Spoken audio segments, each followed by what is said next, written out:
శ్రీమతి సబితా ఇంద్రారెడ్డి గారు. Thank you అధ్యక్ష. అధ్యక్ష, గతంలో ఈ రోడ్స్ అన్ని తీసుకుంటున్నప్పుడు అధ్యక్ష సరౌండింగ్లో ఉన్న మున్సిపల్ కార్పొరేషన్లు జిహెచ్ఎంసీకి అనుసంధానం చేయాలన్న ఆలోచనతో మిస్సింగ్ లింక్స్ అని ఆ రోడ్స్ అన్ని తీసుకోవడం జరిగింది అధ్యక్ష. రోడ్స్ తీసుకోవడమే కాకుండా ఎన్నికల కన్నా ముందు టెండర్ కూడా పిలిచి కొంత బడ్జెట్ అలాట్ చేసే ప్రయత్నం ఆ రోజు జరిగింది అధ్యక్ష. అయితే ఈ ప్రభుత్వం వచ్చిన తర్వాత టెండర్ అయిపోయిన తర్వాత కూడా టెండర్స్ క్యాన్సిల్ చేసి మళ్ళీ టెండర్ పిలిచి మళ్ళీ ఒక కాంట్రాక్టర్కి అప్పచెప్పారు అధ్యక్ష. ఉదాహరణకి నా నియోజకవర్గం చెప్తాను అధ్యక్ష. RCI cross road airport road నుండి శ్రీశైలం హైవే వరకు అని 32 కోట్లు, అట్లే మల్లాపూర్ క్రాస్ రోడ్స్ నుండి కుర్మల్గూడ వరకు అని 38 కోట్లు, కుర్మల్గూడ నుండి నాదర్గుల్ వరకు 40 కోట్లు, అట్లాగే బడంపేట నుండి రామాలయం నాదర్గుల్ వరకు ఇట్లా ఒక 150 కోట్లకు సంబంధించి టెండర్ పిలిచాము. మా ఇన్ఛార్జ్ మంత్రి గారు శ్రీధర్ బాబు గారు ఒక 1.5 ఇయర్ కింద అనుకుంటాను ఫౌండేషన్ కూడా వేశారు అధ్యక్ష.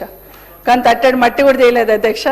అట్లాగే బండ్లగూడకు సంబంధించి బండ్లగూడలో కూడా ఒక 3 రోడ్లు రాజేంద్ర నగర్ కాన్స్టిట్యున్సీలో కూడా టెండర్ చేస్తున్నారు అధ్యక్ష. ఇవన్నీ కూడా టెండర్ చేసినట్టు చెప్పేసి అగ్రిమెంట్లు చేసినట్టు చూపించేసి ఇప్పటి వరకు ఒక తట్టడు మట్టి కూడా వేయలేదు అధ్యక్ష. ఎక్కడ వేసినా అక్కడే ఉన్నాయి. బట్ మంత్రి గారిని పిలుచుకొచ్చి మాత్రం హంగామా చేసి ఆ రోజు స్టోన్ వేసి ఫోటోలు అయితే దిగి వెళ్ళిపోయినాం అధ్యక్ష. ఎక్కడ వాళ్ళం అక్కడ, మళ్ళీ రాయి అక్కడనే, ఆ రోడ్ అక్కడనే, మనం ఇక్కడనే.